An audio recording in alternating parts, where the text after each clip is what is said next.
लोकसभा चुनाव में हर हारा हुआ महारथी अपने विरोधी को पटखनी देने के लिए पूरी ताकत झोंक देता है और जनता को रिझाने और विरोधी पर हमला करने का कोई भी मौका नहीं छोड़ता। और अगर विरोधी सत्ता में है तो फिर पूछना ही क्या, तब तो विरोधी के पास सवाल पूछने का वाजिब हक भी मिल जाता है और सरकार को घेरने का मौका भी मिल जाता है। और मध्य प्रदेश में शिवराज आजकल यही कर रहे हैं और कमलनाथ सरकार की नाक में दम कर दिया है। पिछले 15 साल से सत्ता में रहे शिवराज को दिसंबर में हुए विधानसभा चुनाव में कमलनाथ ने पटखनी देते हुए सत्ता से हटा दिया था और सीएम बने थे।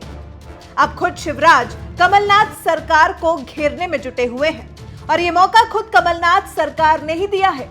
कुछ दिन पहले कमल सरकार युवाओं को रोजगार देने के लिए स्वरोजगार योजना लेकर आई थी और इसी पर पूर्व सीएम शिवराज ने रीवा में बीजेपी उम्मीदवार के समर्थन में आकर जनता को संबोधित करते हुए कमल सरकार पर जमकर हमला बोला।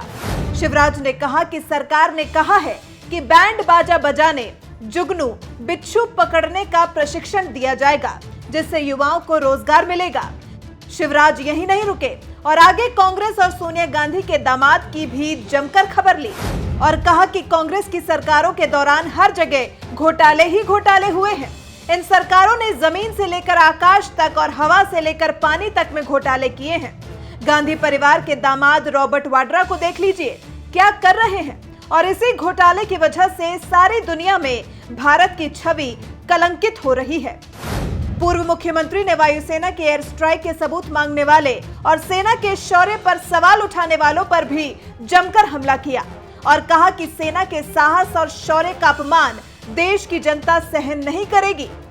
जो भी हो, अब देखते हैं कि आगे 23 मई को होता क्या है। लेकिन शिवराज मध्य प्रदेश में कमलनाथ सरकार की पोल खोलने में लगे हुए हैं। देखते हैं शिवराज की बात जनता के दिमाग में घुसती है या नहीं, ये तो आने वाले वक्त में ही पता चल पाएगा।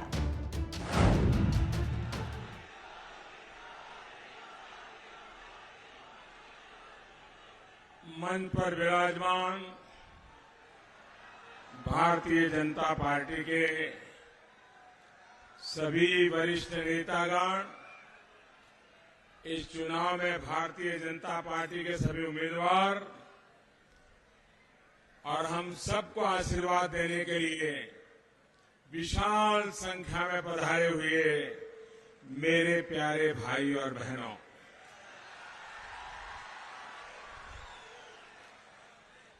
आज यहाँ आए हमरा दीदी, बहिनी, दाई, दादा, भैया और संगवारी मन लो मोर जय जोहार। आजादी के लिए सर्वोच्च बलिदान देने वाले शहीद वीर नारायण सिंह और वीर गुंडाधुर को मेरा कोटि कोटि नमन। मैं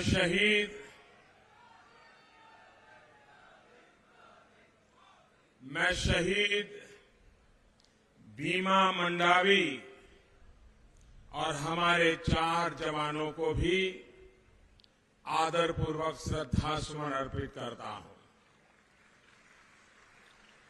लोकतंत्र की रक्षा के लिए जो बलिदान आपने दिया है उसको ये देश हमेशा हमेशा याद रखेगा।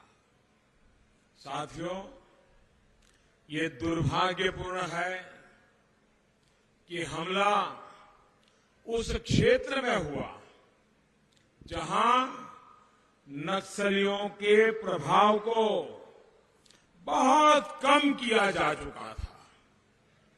सवाल ये कि आखिर ऐसा क्यों हुआ?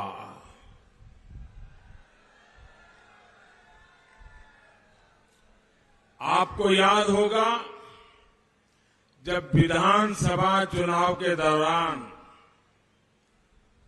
मैं यहां आया था तब मैंने कांग्रेस के नेताओं के बयानों की तरफ छत्तीसगढ़ के भाइयों बहनों का ध्यान दिलाया था।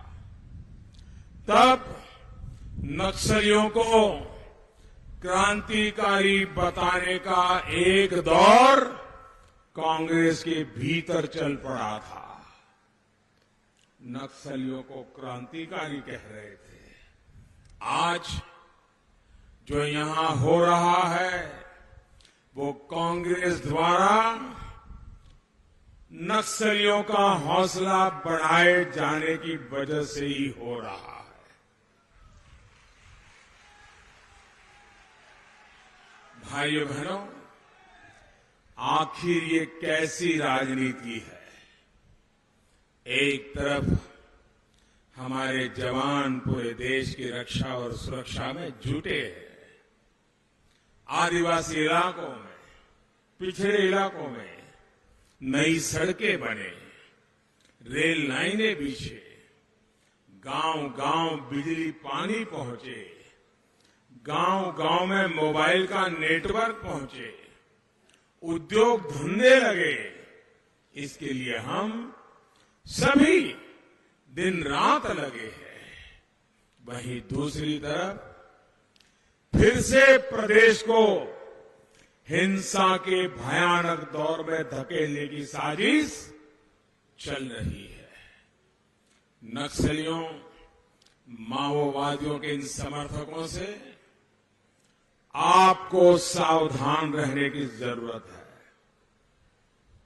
साथियों, नक्सलियों का ये मनोबल कांग्रेस के ढकोसला पत्र से भी बढ़ रहा है। कांग्रेस जिसे मैनिफेस्टो कहती है वो उनका ढकोसला पत्र है और उस ढकोसला पत्र में इसकी बू आ रही है। इस चुनाव में कांग्रेस ने ऐलान किया है कि अगर दिल्ली में उसकी सरकार बनी तो वो राष्ट्रद्रोह का कानून खत्म कर देगी। इसका मतलब क्या हुआ?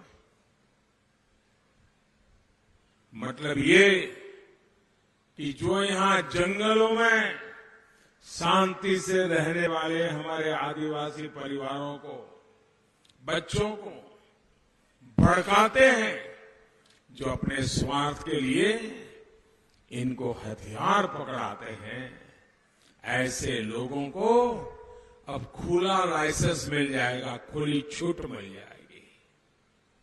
उन पर वैसी सख्त कार्रवाई नहीं हो पाएगी जो हमारी सरकार कर रही है। भाइयों और बहनों, क्या राष्ट्रद्रोह का कानून हटना चाहिए? पूरी ताकत से बताइए, क्या राष्ट्रद्रोह का कानून हटना चाहिए? कांग्रेस का हाथ विकास के साथ या विनाश के साथ है? क्या आप चाहते हैं कि छत्तीसगढ़ हिंसा के उस पुराने दौर में पहुंच जाए? छत्तीसगढ़ को लैंडमाइन चाहिए या फिर छत्तीसगढ़ को बिजली की लाइन और पानी की पाइपलाइन चाहिए? भाइयों बहनों, कांग्रेस का पंजा सिर्फ नक्सलियों के साथ ही नहीं है, बल्कि उन लोगों के साथ भी है जो देश के टुकड़े टुकड़े करना चाहते हैं।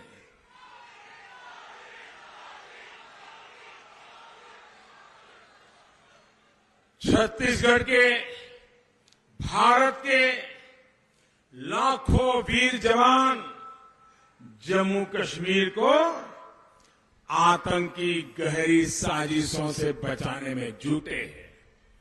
वहां के नागरिकों की रक्षा में अपना प्राण दे रहे हैं। लेकिन कांग्रेस का पंजा उनको भी कमजोर करना चाहता है। कांग्रेस कहती है कि हमारे जो जवान आतंकियों से लड़ रहे हैं, उनको जो सुरक्षा कवच मिला हुआ है, उस सुरक्षा कवच को भी हटा लिया जाएगा, छीन लिया जाएगा।